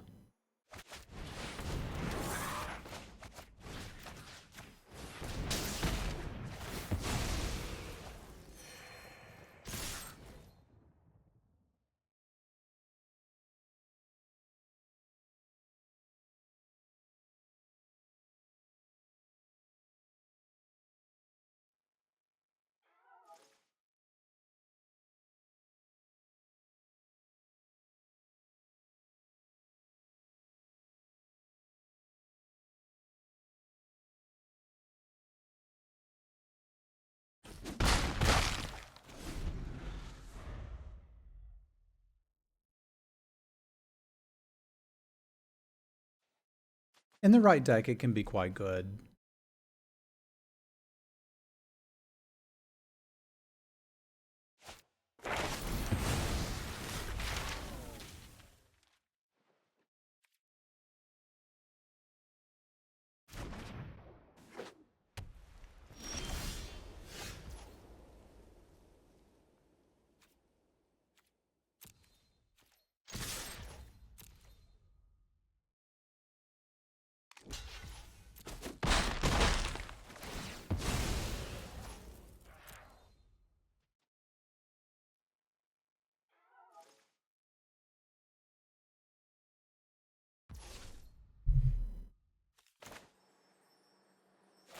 I would need the Serpent to win, wouldn't I? Because I could fire off Teachings here and hold Counterspell, but I can't counter both of their lessons. This is my opportunity to use the Teachings. Divide by 0 isn't helping me a lot against this nonsense. But I think we're going to hold up Counterspell. Maybe counter the pest summonings, but maybe not. I kind of don't care. That seems worth countering, though.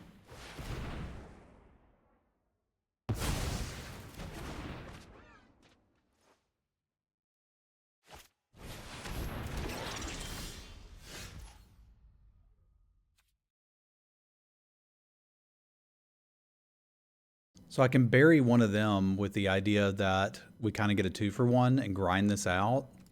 I think I'm down for that.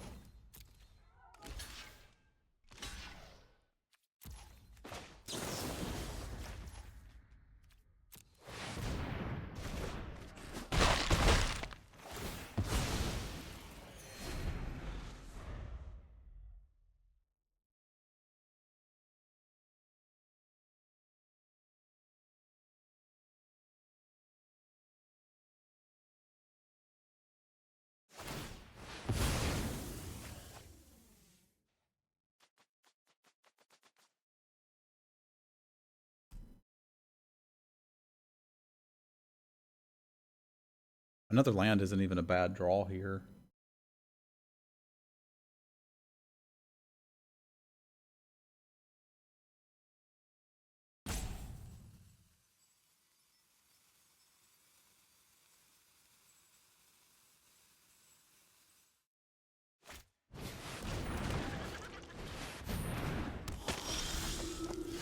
Well, a tapped one's a little bad. So if I divide that, I can't get anything that I can cast this turn, which is awkward. But I can make this really bad for them, I think, by just casting this now.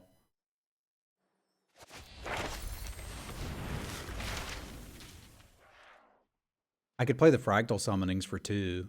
It's kind of all I need, actually.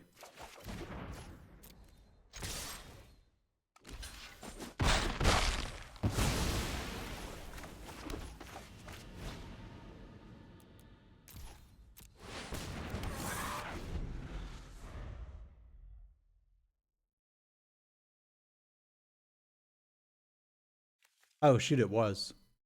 Oops. I'm bad and I feel bad.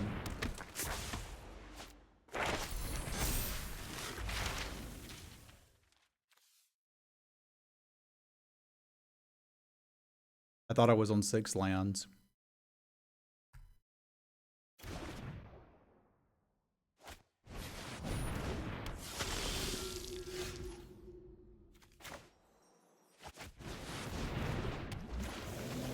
Just trying to make it fun. I think we'll still have it.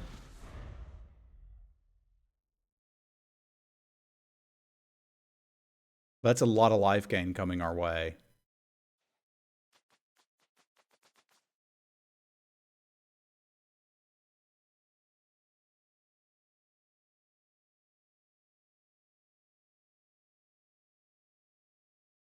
Like they could potentially go up 8 life here, and I don't even have great blocks.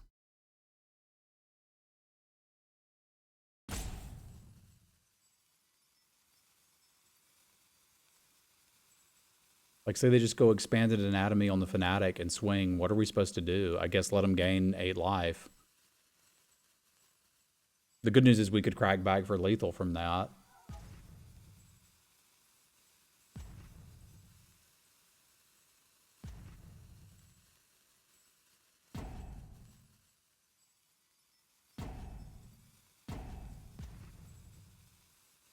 I'm still making little mistakes like that, and I can't wrap my brain around why this format isn't clicking with me. I guess I'm not used to needing that land. Yeah. This could put us in a spot where we're going to lose this game because I didn't play a land before attacking, and that is incredibly awkward. Although this does probably give us the best out here, right?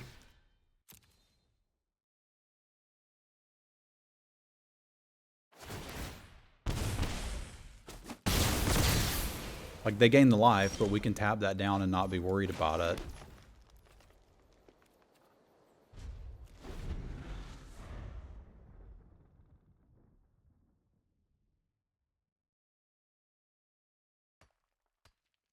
That's the biggest thing for me is, like, I've got to be entirely focused. I wonder if that's why I'm having trouble with best of one. Like, you make one little mistake, the game can turn on a dime.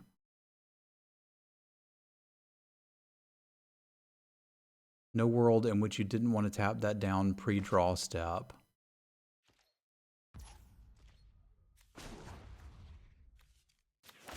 Fair, I guess if there's the hexproof combat trick, we could be worried about that.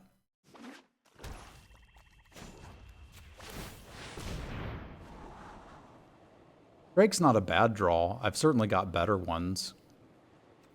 But that feels safe. I'll take a Drake.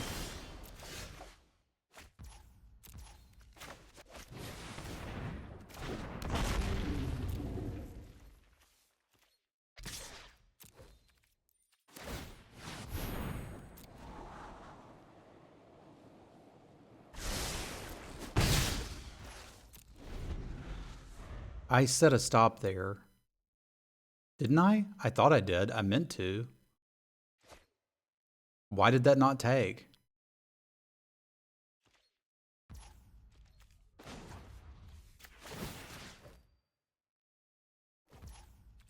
Let's make sure we have it next time.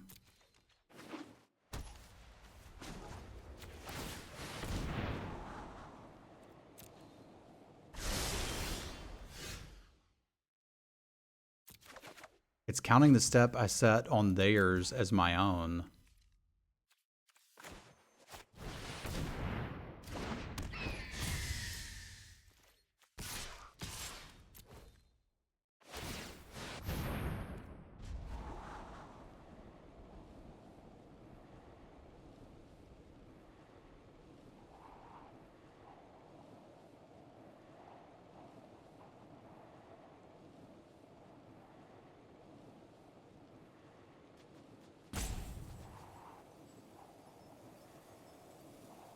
I think.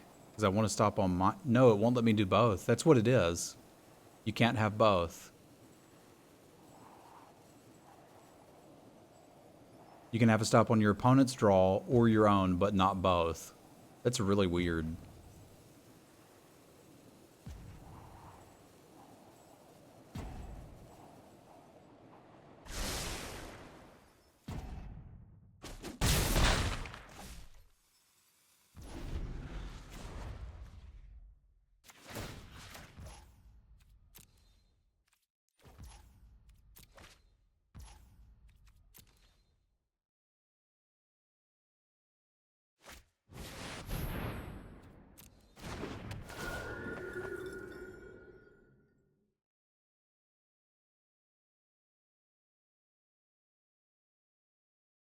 Congratulations, Cyril.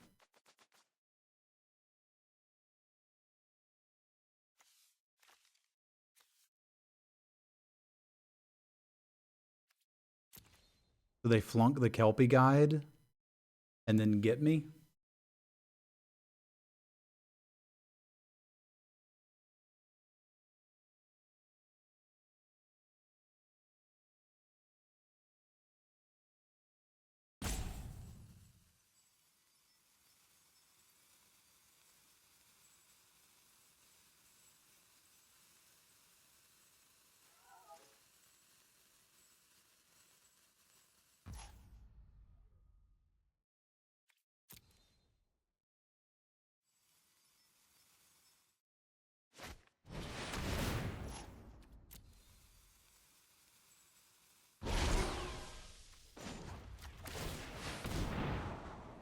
Need a forest.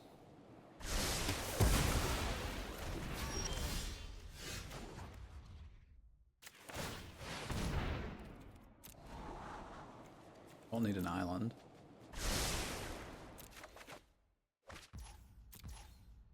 So we would swing here with the Strix and this, leave this back to block, and play the other Kelpie guide.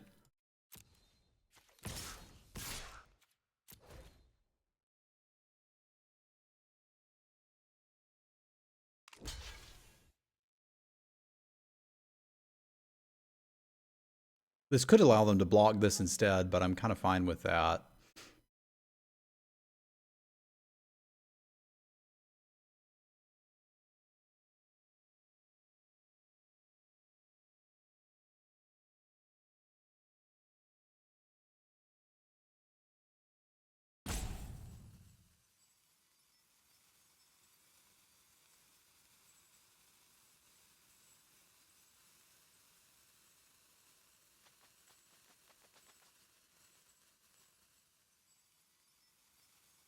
Because if they untap, draw a removal spell, kill the Drake, gain 5, we're still in the exact same spot we were before. Because we have the other Kelpie guide. I wouldn't need to stop on my upkeep here. Well, I suppose I could. I don't think I will.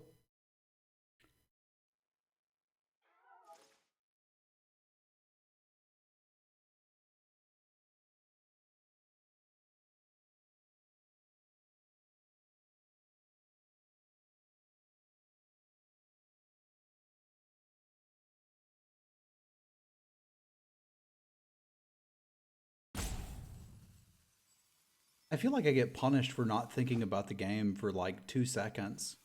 They're looking for Rise of Extus there. Or you scry.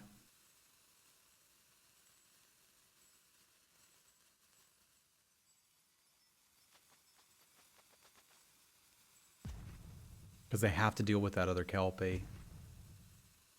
And even dealing with the other Kelpie is just resetting your life. It is, but it seems like it's gotten more intense with that lately. Like, I think Kaldheim in this set have that effect more often than the ones in the past. I guess if I'm comparing it to a core set, they certainly do. But I remember there was a design choice to take off onboard tricks and that sort of thing, and they seem to be coming back. Which just means there's a lot more you have to pay attention to and remember. I think it means I should be tanking as hard as my opponent is.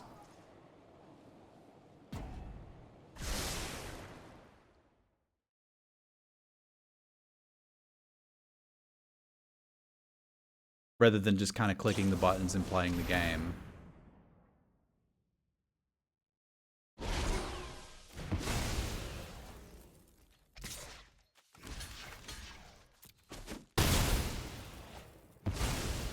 I'll need this now. We'll just play the Fractal Summoning. It would be for 4, 5, 6, 7.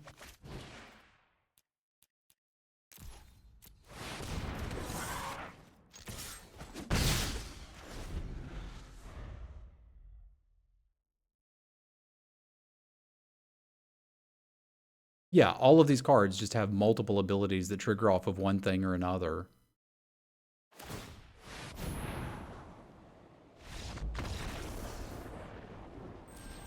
So I think I just can't let my concentration slip for a second or we're in trouble. All right, boys and girls of YouTube, thank you for tuning in. Despite my best efforts, we managed to get the 7 wins there, which is good. Chat, say goodbye to YouTube and YouTubers. Come check out the stream sometime. It's at www.twitch.tv/Semulin. Appreciate y'all tuning in.